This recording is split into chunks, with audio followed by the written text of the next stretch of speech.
In this video, we're going to be going through 5 suburbs tipped to boom here in 2024.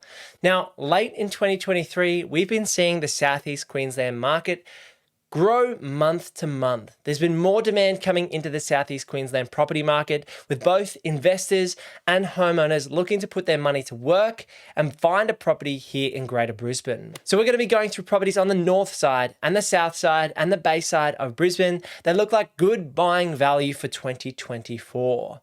And if we continue to see this growth, we may even have a boom market back here in Brisbane for the next 12 months. Now, my name's Luke and I run a business here called Purpose Property that helps people buy their own home or an investment property here in the Southeast Queensland market. So head over to purposeproperty.com.au if you're interested in having a chat with myself.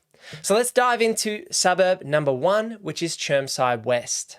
Now, the current median price in Chermside West is $855,000.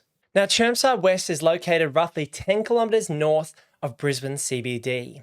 Now, for that median price of $850,000, you'll be able to pick up a property on around 600 square metres. That's maybe 3 bed, 1 bath, and a 4 bed, 2 bath home would be pushing around that $900,000 to $1 million price point.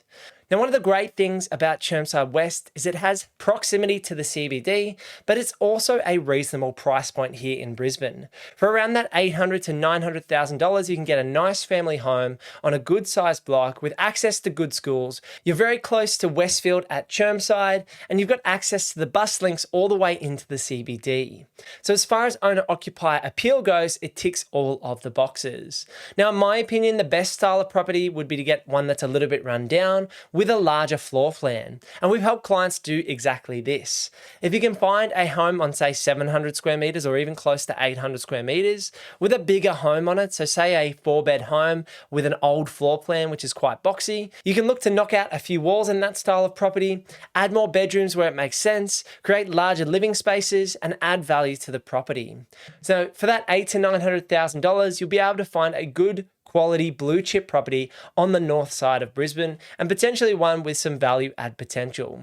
Just be wary that the Chermside and the whole northern corridor doesn't have its own dedicated train line. So if you're coming up from Sydney and you're obsessed with trains, because I know a lot of Sydneyites are, and even those trams down in Melbourne, if you're moving as an owner occupier, then maybe Chermside's not the right option for you, and one of the options further down the list might be more suitable. This leads me into suburb number 2, which is now at a more affordable price point.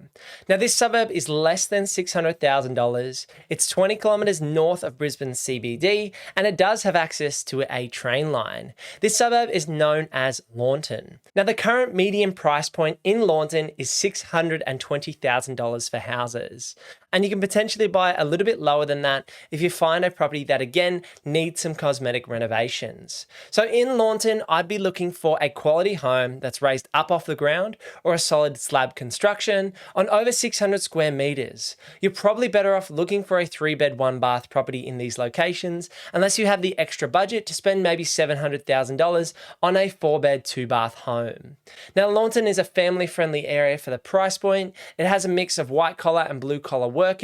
It's got access to the train line, easy access to the Sunshine Coast with a 45-minute drive north, about a 45-minute drive south to the CBD, and again, you can use the train line out to Redcliffe if you want to watch the football, or down south to the city if you need to get to work. It's an established suburb that's been built up in Queensland for over 30 years, and one of the other great things about Launton is it's located very close to the University of the Sunshine Coast, which is just one suburb over in Petrie.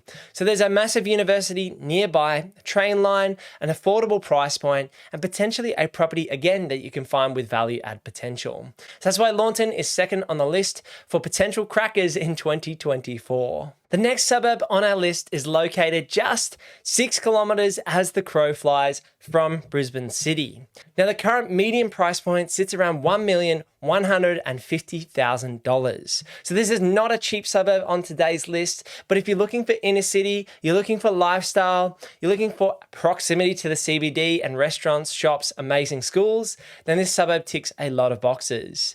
The suburb third on today's list is Cannon Hill. Now, Cannon Hill is a very family-friendly area. It's full of higher income earners, hence the price point, and you've got access to Cannon Hill Anglican College, which is one of the premier schools here on the south side of Brisbane. CHAC, or Cannon Hill Anglican College, is very well known for its performing arts. It's got studios at the college that allow students to play all types of instruments and do recording sessions. It's also known for its sporting facilities. So it's got lots of fields, netball, basketball, soccer, the list goes on, and is an amazing option for people to send their kids to school. One of the great things about CHAC is the price disparity in the area. Some of the homes go up to $2 million, whereas if you can buy for $800,000 to $1 million, you can potentially add a lot of value to your home. I know for my money, if I had around $1 million or 1 to 1.2, Cannon Hill would be right up there on my list. It's got owner-occupier appeal, proximity to the city, and it's a stone's throw from Bulimba Hawthorn. Now, Bulimba and Hawthorn are much higher price points, probably around that $1.5 to $2 million, and they're very close to Oxford Street, which has lots of amazing restaurants and a great place to spend your weekends. So Cannon Hill, for the money at around that $1 to $1.2 million, looks like really good value in my book. So if you have the budget, make sure you check out that suburb, as it's another one tipped to boom in 2024. Now, the next suburb on my list is on the south side of Brisbane, and we're moving into Logan City Council now. So we started with some properties in Brisbane City Council. We then moved up to Moreton Bay Regional Council, which was Launton. We then dive into the south side at Cannon Hill, which is on the south side of Brisbane. Now we're moving into Logan City Council. Now, this suburb is roughly 23 kilometres from the Brisbane CBD, and it's near some higher price suburbs which are gentrifying. The suburb on this list is called Regent's Park. Now, the median price point at this point in time in Regent's Park is $635,000. You could be looking at buying as low as $550,000 or all the way up to $750,000 on the high end. For my money, I'd be targeting a larger block. So the standard block on the south side of Brisbane in this Logan area would be around 600 square meters for the average home. But if you could target a property on 700 square meters or 800 or 1,000 square meters, you have potential to either subdivide or add a granny flat. Now, if you've watched any of my videos before, you've probably heard me talk about levers. Now, it's all well and good to buy in a growth potential suburb that's got good capital growth potential, but you also need to be aware of how you can fast track your property portfolio and fast track your investing journey. People always ask me, Luke, how did you do it? And we use both capital growth and value add potential to fast track our journey. So in the case of Regent's Park, which is on that south side, I'd be looking for 700 square meters to 1,000 square meter block, which can be a little bit rare these days, with drivable side access where I could potentially add a granny flat. Now, this is a great way to add cash flow into your portfolio down the track. I wouldn't necessarily do this straight away, but maybe once I've built out my property portfolio, that's when I'd look to consolidate and add the granny flat for some more cash flow. Now, as I was saying before, Regent's Park is benefiting from some higher price suburbs just north of it.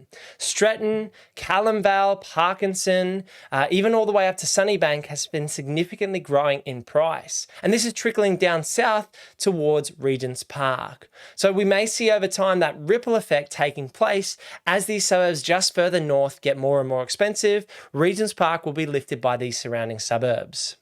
The other thing to note here is Regent's Park is a very family-friendly area. It's got some nice parks, some nice local shops. It's not too hard to get to the city, to Ipswich, to the Gold Coast, a very easy area to access a lot of locations. So that's why for my money, if I had a budget around that $500,000 to $750,000, Regent's Park would be on my list.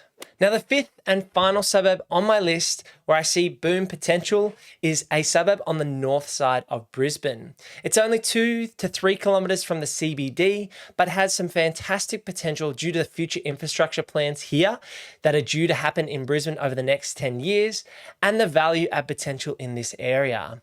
Now, this suburb is called Kelvin Grove. The reason I think Kelvin Grove is undervalued is because of the access and amenity the suburb has and the future potential happening around the suburb. First of all, Kelvin Grove is located right next to the Queensland University of Technology, just known here in Brisbane as QUT. So the Kelvin Grove campus is massive, and QUT draws in a lot of students, both international and migrating interstate, into the Southeast Queensland market. This creates demand on properties here for rent in Kelvin Grove and will allow you a large number of renters in this area. So you have to be aware of this if you're buying as an owner-occupier, that Kelvin Grove does have more renters and does have more students.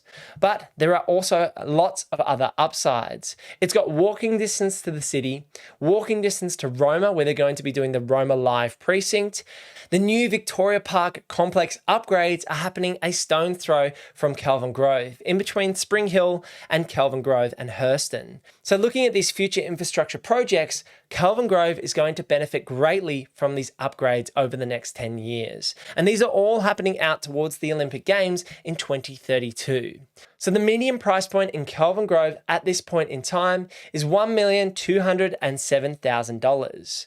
Now what this means is Kelvin Grove is more affordable if you're a high income earner and you have the money to invest in this area. Now Kelvin Grove's a little bit different because it's so close to the CBD that some of the blocks might be as small as 250 square meters. Now if you could pick up a property in Kelvin Grove that's close to the university, close to the Northern Busway which runs near the university and near Hurston, you've got a property that's near the Victoria Park Golf Complex upgrades, that's near the city, that's near Roma Live upgrades as well. Now, based on this lack of supply, because this area is completely built up, and the growing demand to access Kelvin Grove, this is why it's one of our picks for 2024. So that's been 5 suburbs that could be tipped to boom in Greater Brisbane in 2024. I'd love to hear your thoughts in the comments down below. Were these suburbs on your shortlist, or do you see greater potential in other locations? Leave a comment down below to tell me your thoughts. Make sure you also drop a like on this video if you appreciate me sharing this free insight and free information here on YouTube. And if you're interested in sitting down and having a chat with myself, head over to purposeproperty.com.au to book in a free strategy session with myself. Thanks for sticking around. I'll see you in the next one. Peace.